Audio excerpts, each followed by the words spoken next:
Alrighty, boys. Quick update on this truck here.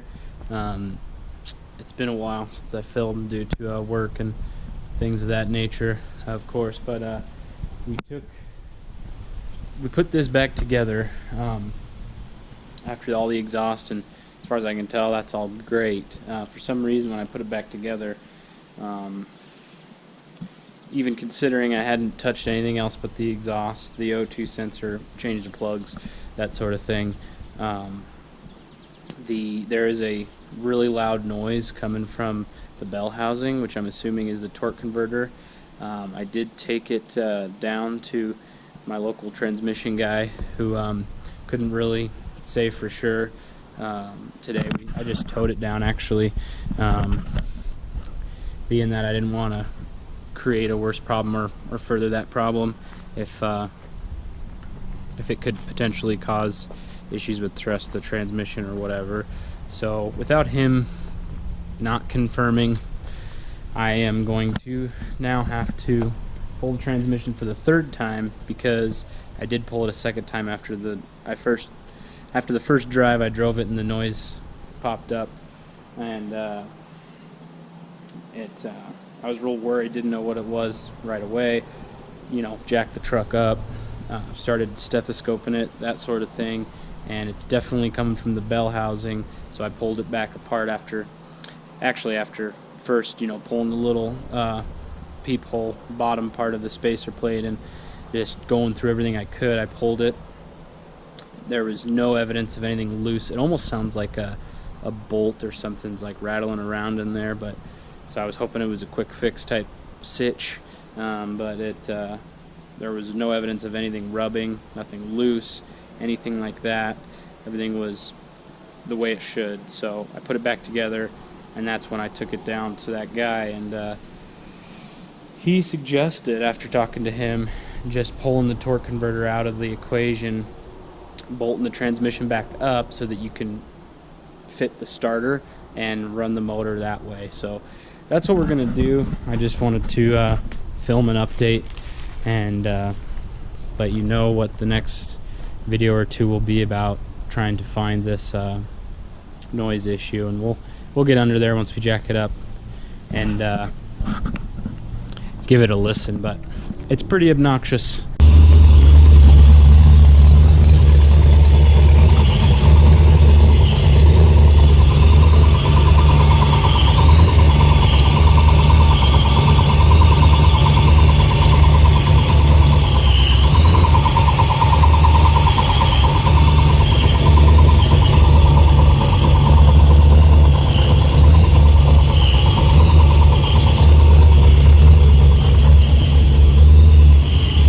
So you'll be able to hear it. Also, I need to create a clutch pedal stop for this bad boy. Right now, I've got way more travel than I need, and that potentially could definitely cause issues, with the say the clutch itself, the springs on there. That could potentially be maybe why the old slave cylinder gave out, just overextension. I would think there would be I think there's a stop built in for that. I don't know, but anyways, we're gonna make a stop for that. There's already a little bit of bracketry back there, but the clutch pedal, when I received it off the interwebs, did not have a freaking stop. And the travel's like twice as long as it needs to be. So we're gonna do that and hopefully fix the truck without too much money. Yeah, we'll freaking rip it from there. Not tonight. Not tonight. Been working too much, so frick's sakes. As you can see, I've been circumstantially forced to this small corner of the bench here. What, in accordance to my 9-to-5 program, just dicking me over. So we only got time for a small little project today, but I'm gonna make this clutch stop here. This piece is probably gonna need to be cut down. I don't think it needs to be so wide, but it's gonna look something like whit. I'm just gonna weld 2 bolts onto this plate, and then use the threads as my adjustment, because I need about an inch or so, a little over an inch, is where the clutch engagement section stops, and the rest is just overkill, if you will. I don't know, might be a word for that, but I don't fucking know it. So let's see if I can get some shit some light on this fucking subject. But yeah, so there's already a plate back up in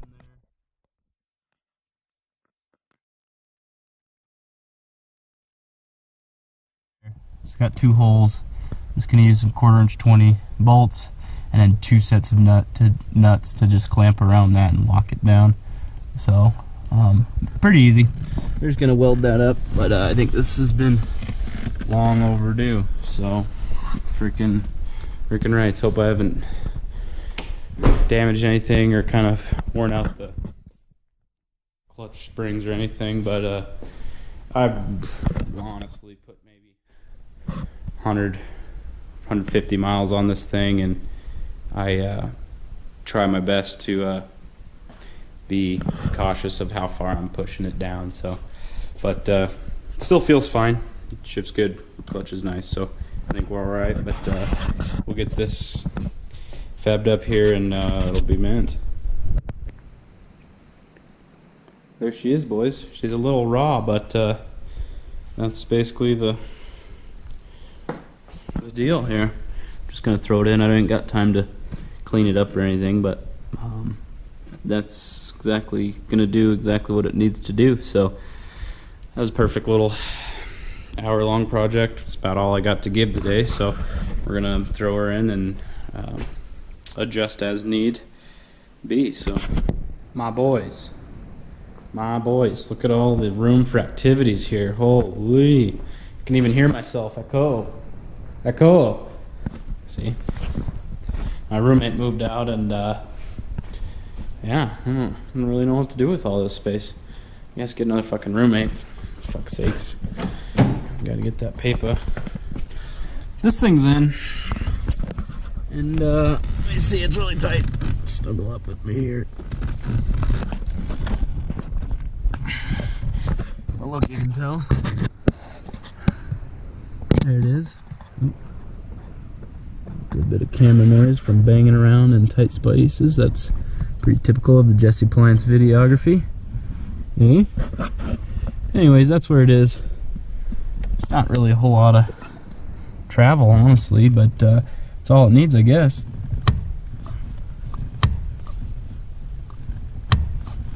There it is. Done deal. That was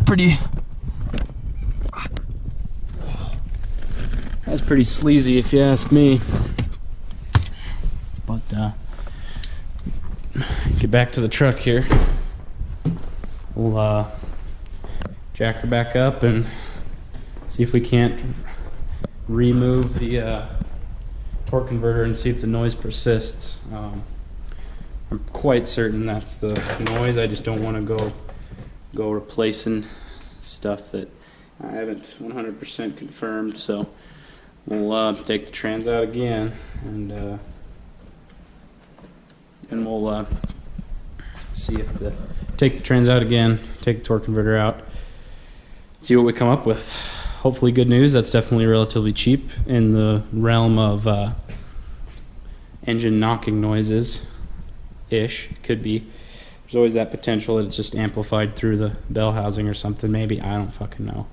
Never really had a vehicle with bad engine knock, so don't have a lot of first-hand experience, but let's cross our cigarettes that it's the torque converter, eh?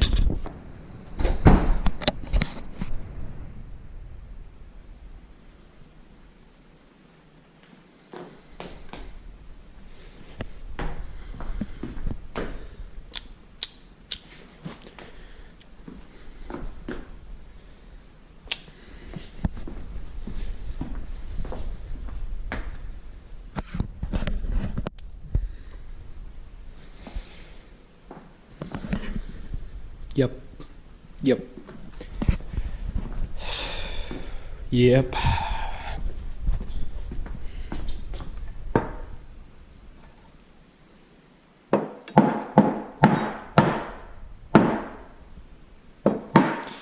Well, boys, haven't posted in a while because it's been kind of a nightmare. But we spun a rod bearing in this bad boy. Posted a short video of the noise coming from the bell housing. It seemed that's where it was originating from, but I think maybe it was just amplifying. Bell housing was amplifying the bearing noise. So heads are good. Main bearings are good.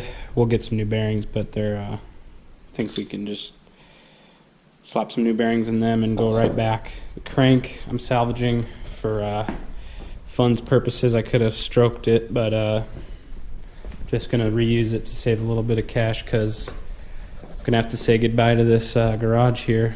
Unfortunately, we're moving. Bought a house in town, kind of an investment property, so it's got a shitty 2-car detached garage, but it's downtown.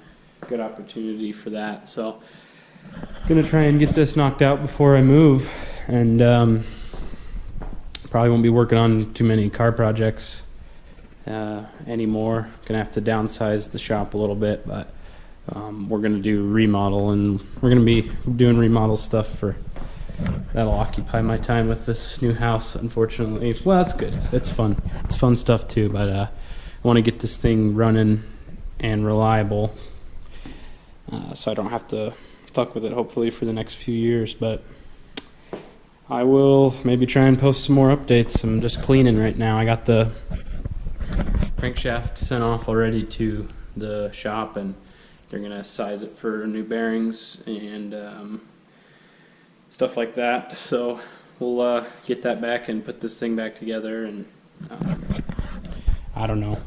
Yeah, I don't know what to say, but we're just working through it. So these rod bearings were actually the one that spun was pretty much gone, but pretty much all the rod bearings had some pretty good amount of wear on them, unfortunately. So I'm going with a girdle system to tie everything in. We're going to do ARP fasteners on all the caps, and including the rods. What else? High volume oil pump, and make sure the tune is good, and hopefully it doesn't happen again. So friggin' rights. We'll see if I can update you on this, but we're definitely in a time crunch here, so fuck's sakes.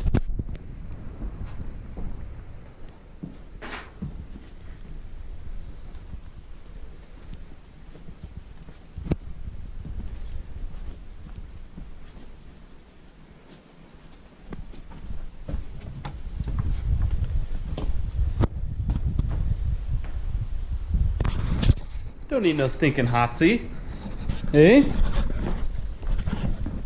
Just got her all power washed down. I'd already cleaned all the gunk off of it, and also I just one-handed, boys, one-handed.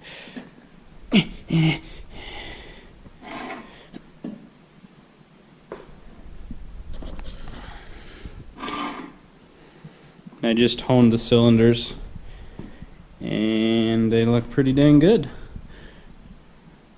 I'll get a light maybe in a minute, but yeah, just hooked the old pressure washer up to some hot water from the laundry room, since it has a 3/4 hose. Even the power wash was for it, eh? Son of a bitch. So I could get hot water to it. Hopefully it's not hard on the pump, but anyways, we did it now, so looks freaking great. Looks I didn't even degrease it, just hot water, and well, she cleans up nice, don't she? I'm gonna have to take her out on a date, eh? But anyways, yeah, it's cleaned up and different things. Got the crankshaft back and all the new bearings resized. What else we got? A girdle for the mains. It's just gaskets. I did end up getting new multi-layer steel gaskets.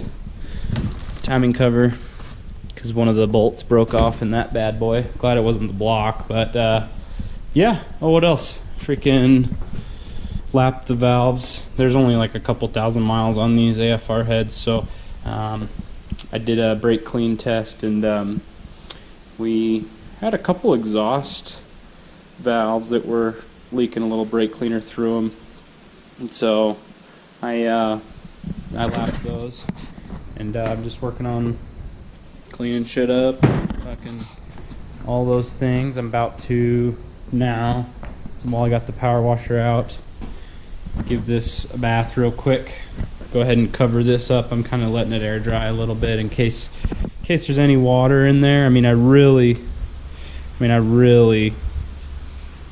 went to town with the compressed air through all the orifices. Every single orifice I could find, I pressurized. So, and all the bolt holes and everything, get all the water out of there. But she's pretty dry, but never know. Those oil passageways and stuff could have a little bit left, but probably spent 20 minutes with the air compressor, so just to be sure that no rust forms. Let's see.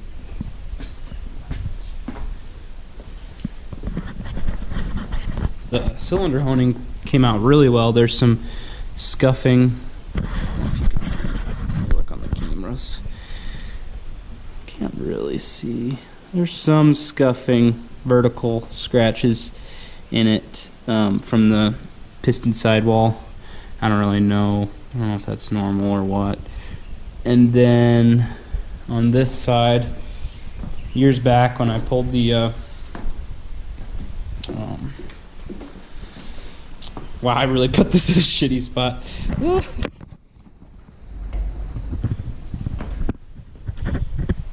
Years back when I pulled the heads to do a cam swap, I tried to lift the heads with the motor in the car and got a few bolts loose, and then couldn't get a couple, so I ended up pulling the motor, which is probably what I should have done anyways, because I don't think you should do a cam swap, in my opinion, in the car if you have the time.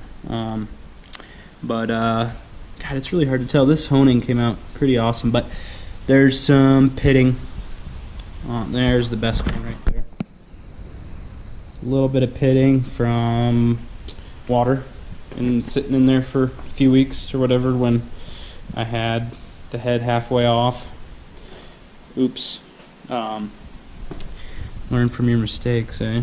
But freaking right. So it came out a lot better. I'm excited. I think she's gonna run good as long as I can put her back together okay. So I'm gonna power wash this out and then start reassembling the bottom end. So I'm not gonna do a whole lot of video footage just for time's sake. Got about 2.5 weeks, I think, on the countdown until I got to get out of here. So, but it's really crunch time as far as my free time goes. I don't have a lot to put it back together, so